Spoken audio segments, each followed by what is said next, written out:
Aksi Direktorat Polairut Polda Bangka Belitung mengejar kapal hantu atau kapal tanpa nama viral di media sosial.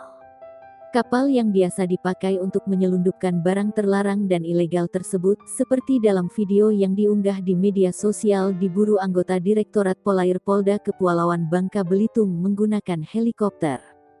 Video tersebut dibagikan akun Facebook BKA Gaming. Kabid Humas Polda Babel, Kombes Pol Maladi, mengatakan bila kapal hantu tersebut saat ini sudah diamankan pihaknya.